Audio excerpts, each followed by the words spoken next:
Hey, just did my groceries, watched a little video about news anchors blaming Bernie Sanders on the loss of Hillary Clinton. And so I wanted to bring up basically some perspectives on perspective. Um,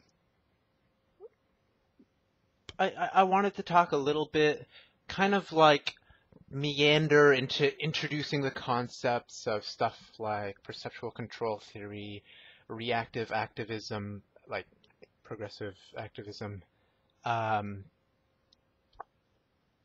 inherent evil, defining people, and understanding how perspective and desires and instincts and society as a whole shape the the ideology and even doctrines of individual humans. For example, you may believe the sky is blue.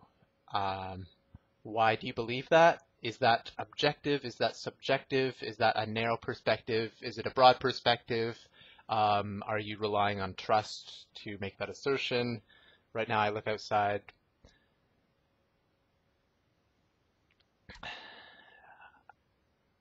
Is that light dependent? Actually, I don't really care.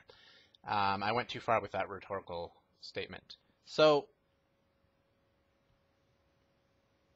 we have this system of capitalism, which works for most people in developed countries. But like, if the minimum wage in the US is $7.50 an hour, around that, and the minimum wage in other countries like Vietnam is maybe 60 something cents an hour. You can buy more in Vietnam with that, but we won't get into Monsanto and Bayer. That's more worrisome than elections and uh, anyways, we have this system of depersonification.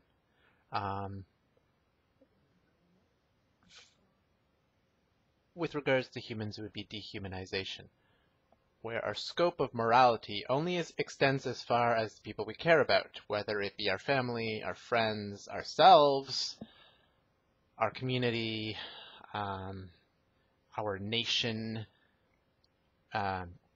These are arbitrary barriers. But for the sake of this video, let's argue that everyone is a philosophical zombie. What is a philosophical zombie? A philosophical zombie is someone who, for all purposes, is indistinguishable from a human but has no soul. Okay, that's just a philosophical zombie. These are our test subjects in our thought experiment. And our thought experiment is, why are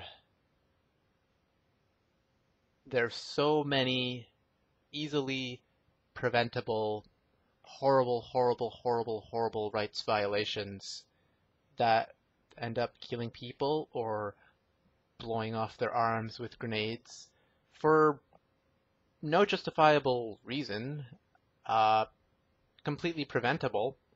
Why do we let this stuff happen, even though people know it's going to happen? And why is it that when you watch the mainstream news, the news anchors actually believe what they're saying when they futilely defend self-contradicting viewpoints about the sacredness of the government and the benefits of corporatism and how we should worship Walmart and worship big oil and worship just the corruption of bureaucracy and how the military-industrial complex and all of its false flag operations against innocent civilians are what keep us safe at night, because somebody with a gun who isn't white, happens to be Arab ethnicity, has a beard, a turban, is a drug smuggler, has chemical weaponry and nuclear arsenal, is going to murder us in bed at night by crashing a plane into our house.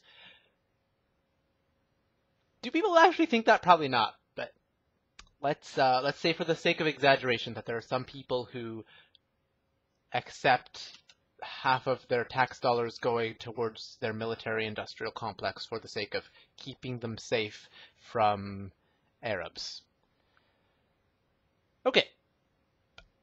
For the record, I'm half Hispanic and half European, like half white.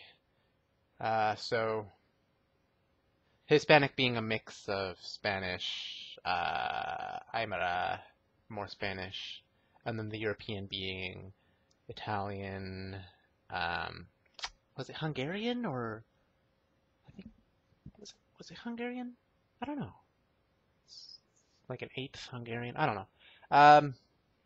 A 16th maybe. Anyways, but I have the beard, so of course I get to. Sometimes Arabs come up to me and it's like, "Yeah, where are you from?" And I'm like, "I live in that neighborhood." And they're like, "No, which country?"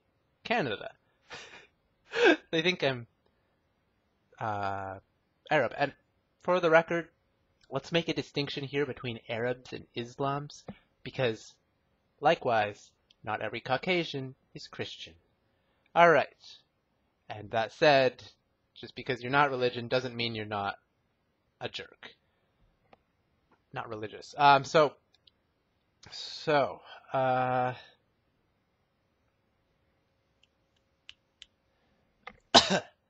sure you've seen some of my previous videos where I'm like, oh, we should define what a person is. For me, a person is anyone with a brain. Maybe for you, a person is anyone whose parents were people, or anyone whose mom is a person, you know? But like, what is that actual definition? Let's say the human species, even the human the Homo sapiens class. Is that a class or a? That's not a class. Subspecies. It's breed. The Homo sapien breed. Is that the right term? Anyways, species Homo sapien, breed. No. Species human, breed Homo sapien.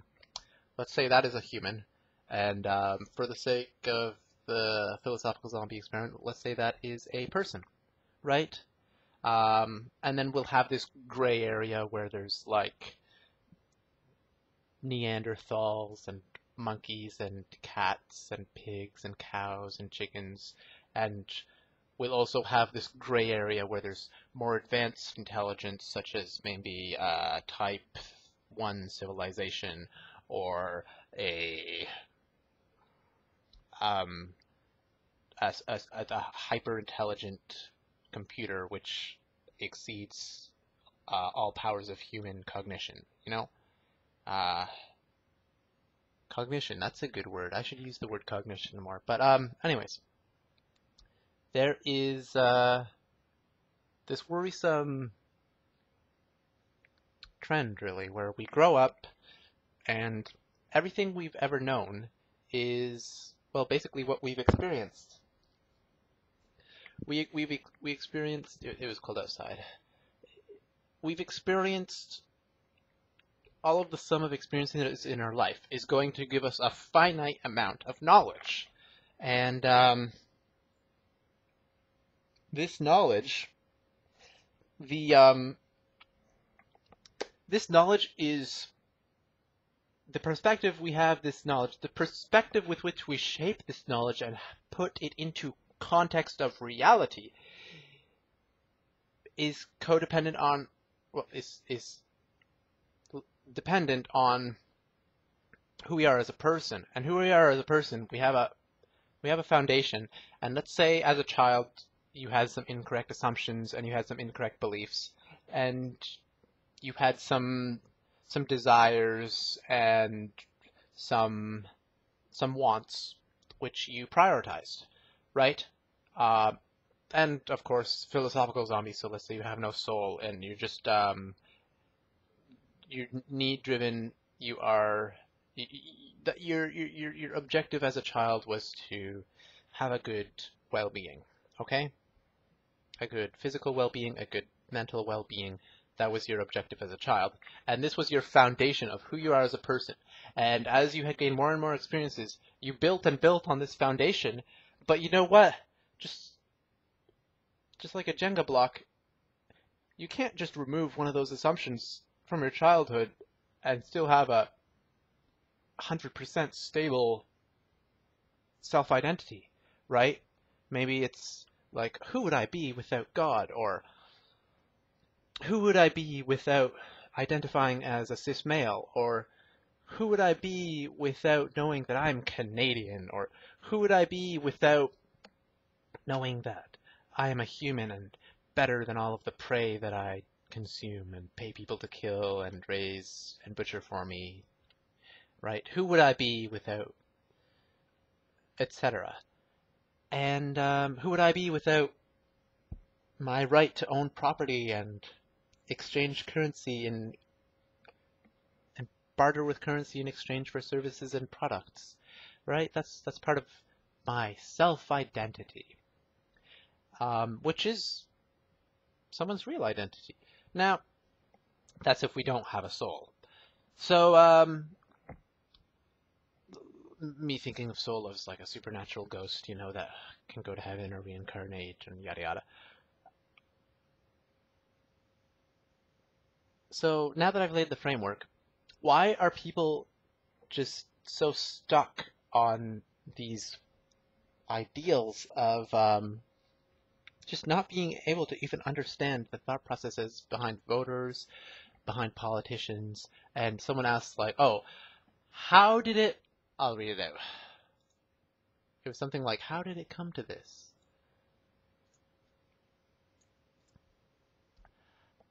So police blow arm off of a peaceful protester with a grenade shot out of a high-power grenade launcher, I guess.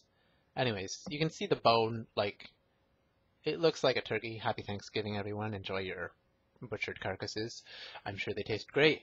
But yeah, it basically looks like you ripped apart a turkey and that's their arm. You can see, like, a big chunk of the bone. And the question was, I just heard about this savage act this is by Broken Head, with no one held accountable.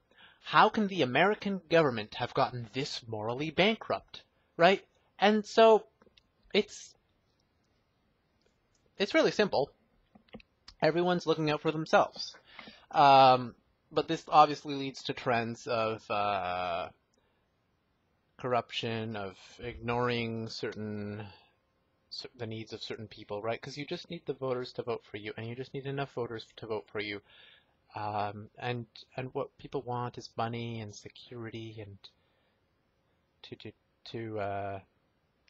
people care about the well-being of themselves, their family, maybe their friends, right? But then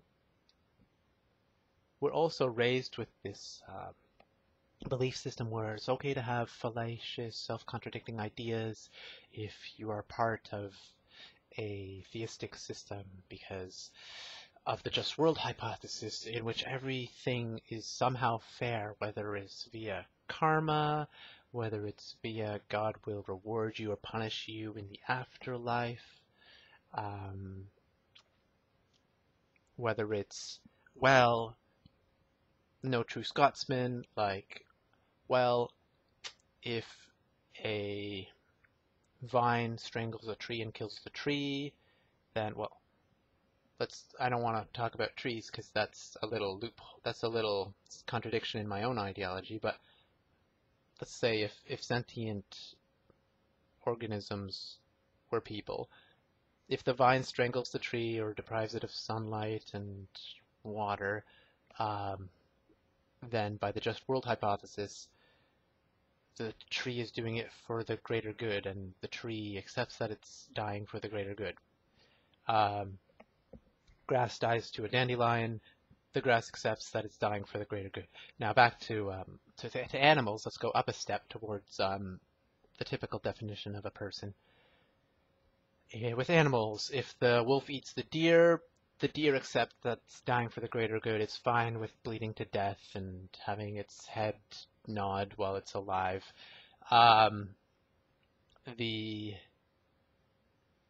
The hunter shooting the wolf, well, the wolf accepts that it's dying for the greater good because it's a menace to deer, so it's okay for the hunter to kill a deer.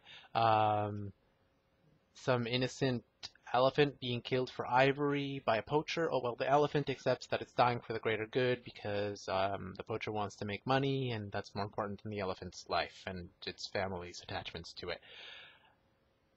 Only one family. Family is possessive, that's what I meant. Yeah. The family's attachment to the elephant that died. An elephant family. Right? They might be sad, but, at least the poacher is making his money, and that's what counts, Or, my child got raped by a rapist, but, the rapist feels better, so it must be for the greater good. Or in this case, people are like, wait, that's obviously fucked up because my child should not be getting raped. And then they're like, oh, well, that's because of Satan, or that's because of, well, I don't know how they justify that Satan is for the greater good, or why God would put Satan in charge of an entire planet. If God was at all benevolent towards humans. There's a lot of things that God does in the Bible, which include genocide and slavery and stoning children and raping women. God endorses all of that in the Bible, but we don't have to talk about that in this video. But the people believe, oh, there's karma then, and in the afterlife you get rewarded or punished, or Thoth will balance the lightness of your soul on a scale against a feather, and if your karma is light, then you go to heaven, or whatever. Not many people believe in Thoth anymore, actually, but or maybe there are a lot of people who believe in Thoth. I don't want to catch a cold. Just a sec. So, there is this whole just world hypothesis which people subscribe to because, maybe it feels nice to believe that everything is fair, and as a parent, it hurts to tell your child, yeah, I brought you into this world and now you're doomed to die permanently.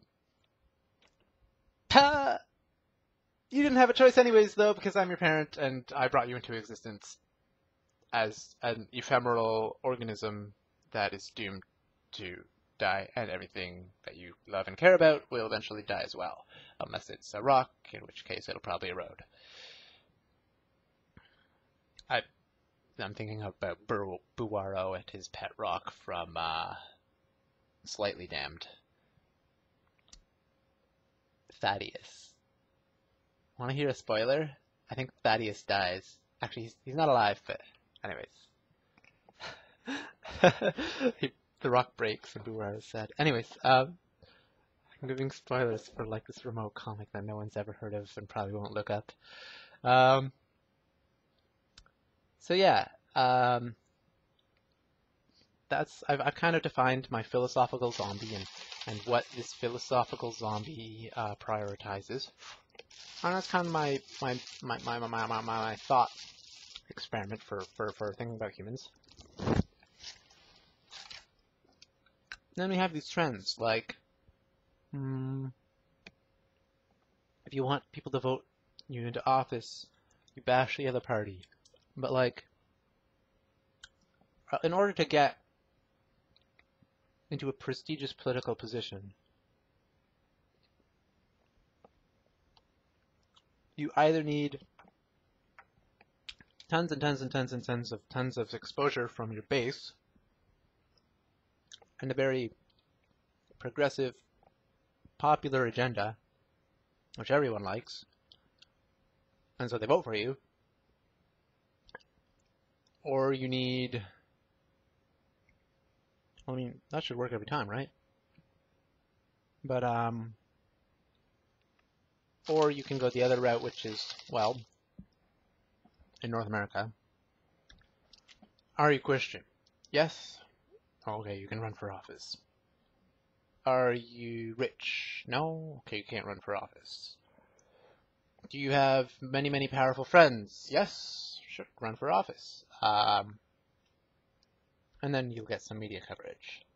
And people, do you support the bureaucracy? Do you support the establishment? Do you support rich people getting richer? Yes?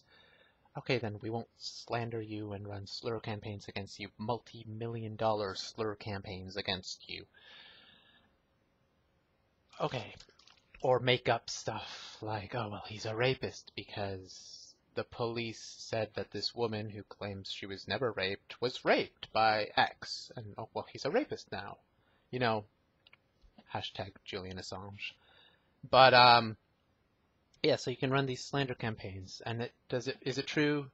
Who cares? We've learned from Christianity that we can have false ideological echo chambers where the media makes up bullshit, and some other station reports on the bullshit as valid, and suddenly you have all of these different media outlets reporting, without citing the original source, on Julian Assange is a rapist.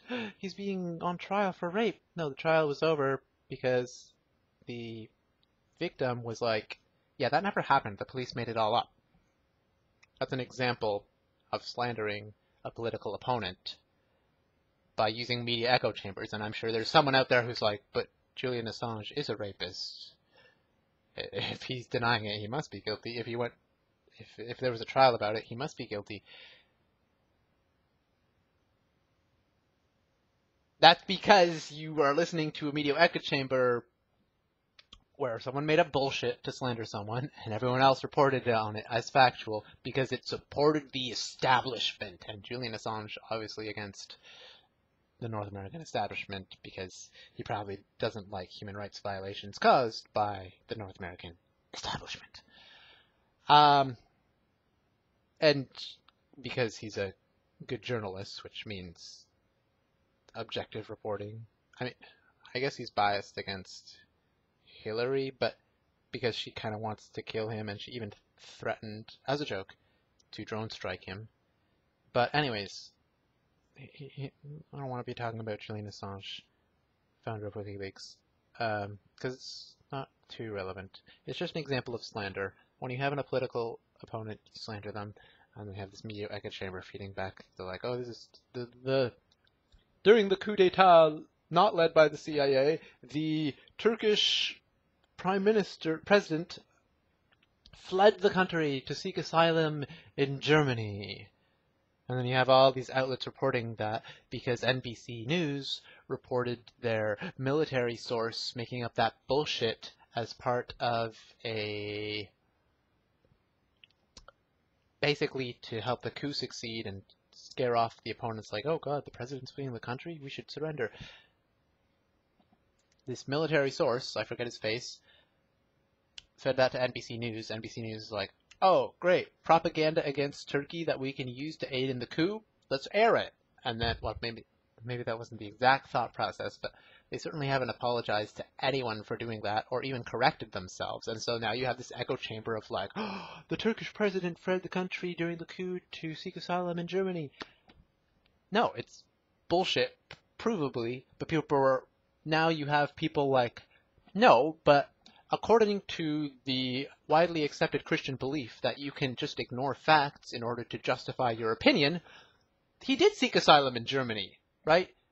And where did we learn about accepting these echo chambers and fallacious, counterintuitive, self-contradicting, or reality-contradicting logic? Sometimes self-contradicting too? Well, from vicious regressions, from circular logic. Where are we taught that? Catholicism, Christianity, Hinduism, Buddhism,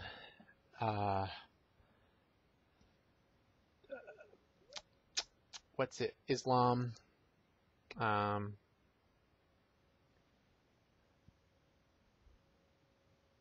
Taoism. What are the other major religions? Spirituality in general. If you believe something hard enough, it's gotta be true, or I don't know.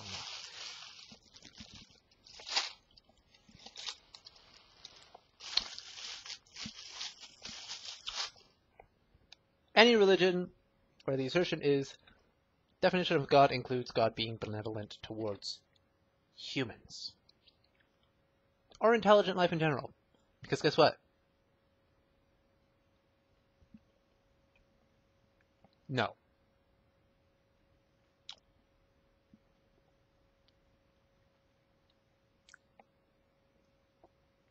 The gods in these sacred texts, unless you believe in like the afterlife, gods are provably not benevolent towards humans, provably not benevolent towards animals, provably vindictive, genocidal assholes.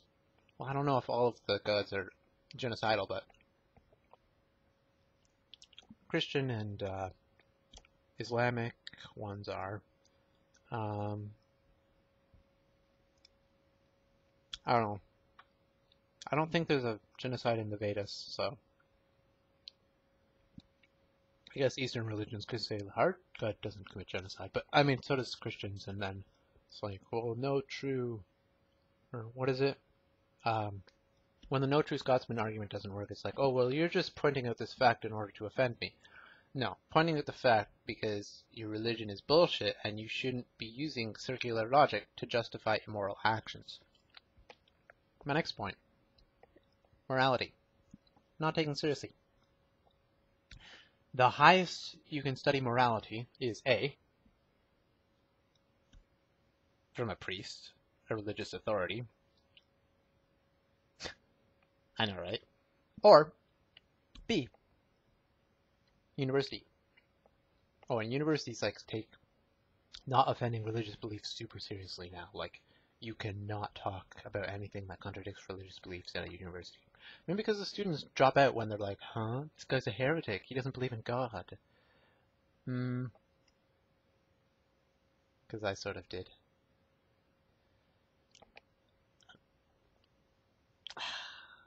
Now I feel bad.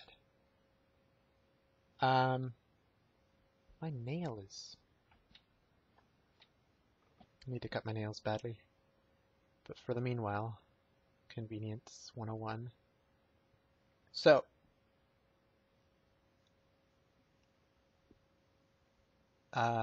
universities... What was I saying? Wish I could rewind what I said. Forgot what I was saying.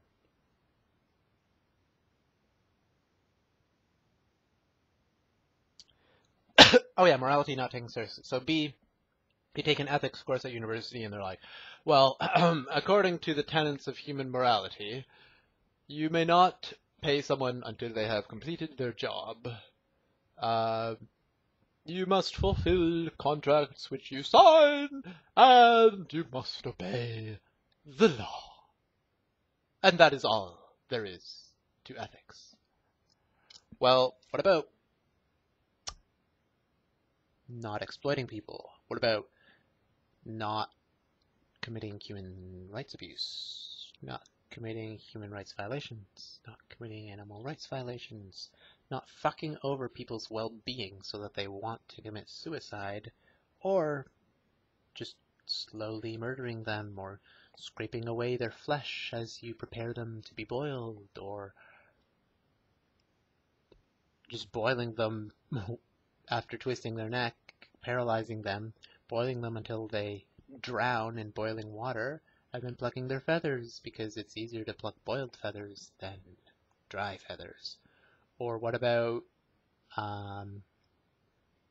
slicing open someone's neck? Wait, that was the moral. Yeah, slicing open the cow's neck, I think, was the moral way to kill them. What about drilling a metal beam through their brain and suspending them from their skull until they bleed out? There's this thing called anesthesia, where you put someone to sleep and then make their heart stop and wait for the oxygen to stop circulating in their brain so that they can no longer think and feel. And that's how you kill them? Instead of waiting for them to bleed dry from an extremely painful wound, or scrubbing away at their flesh to clean their innards and guts out as they are still experiencing the pain. And by the way, I don't think crabs and lobsters have, I don't think they go into shock, so they feel every last brush hair scrubbing away at their guts as they're split open and dying. Brain's fully functional, not in shock. They can feel it all. But we don't. No, that's not morality. That's not ethics. No, that's just, they're dying for the greater good. I mean, I like crab. I like eating crab. Some of my friends are crab. Tremendous people. Great. Amazing. I've never, not a bigot, like crabs. Know some crabs. Excellent people. Believe me. Therefore, the crab dying is for the greater good. Tremendous cause. Amazing. Excellent. Great. The other people, very, very bad things done to crabs. Going to fix it. Have a plan. It's going to be great, believe me. I like crabs. Some of my best friends are crabs. I spoke to a crab the other day, and I have big plans in store. Big plans where we are going to make change. So you get these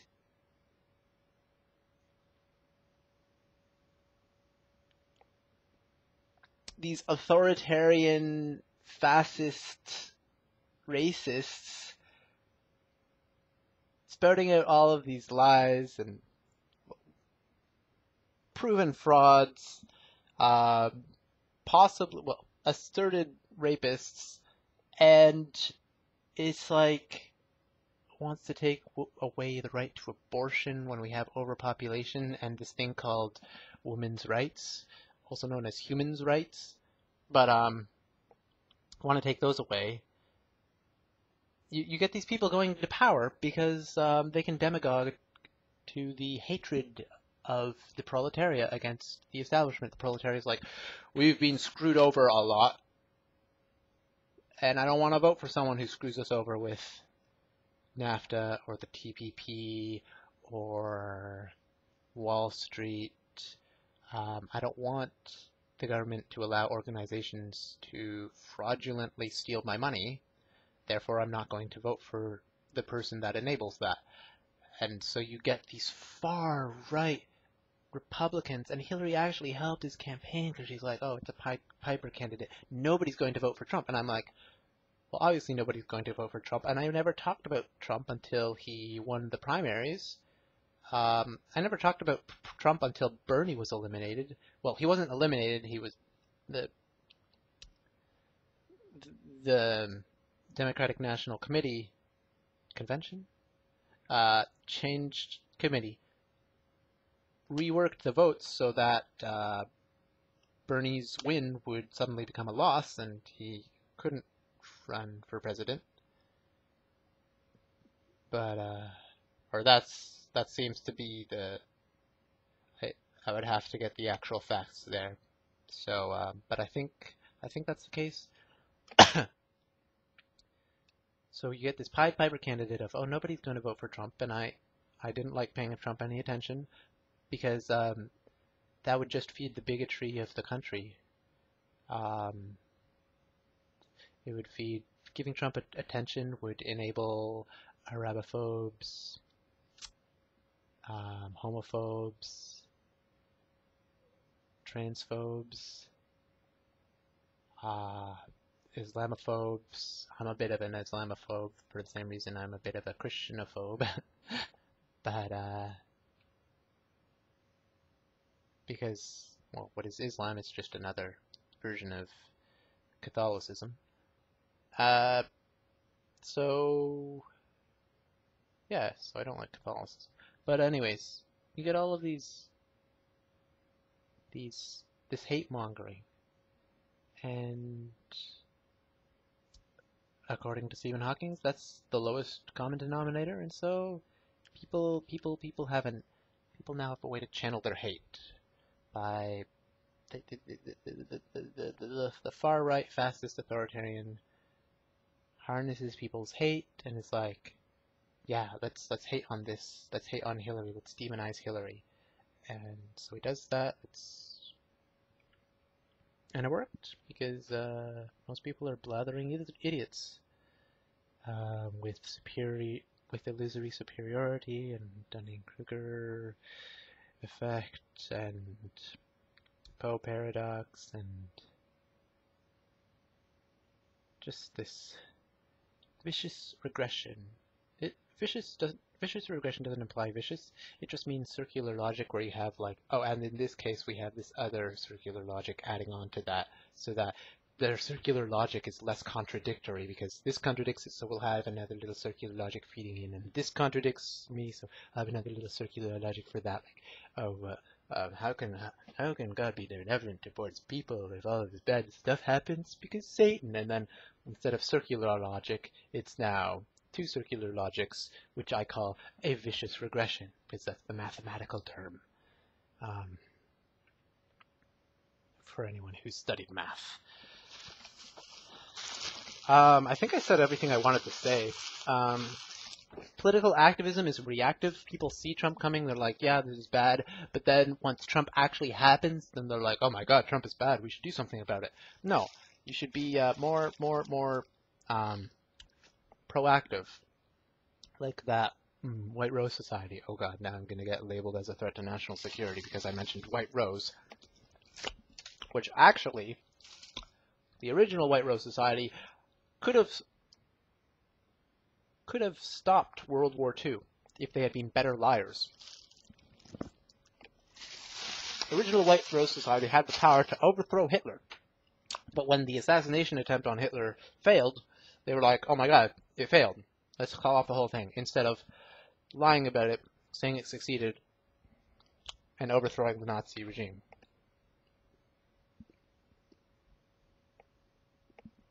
Alright. I'm going to share one last thing. One last little pun that I made up this morning. Why did Mike Pence crash his car into a telephone pole? Answer: because he made a huge crash in the Third Reich. That's left. Reminiscible out.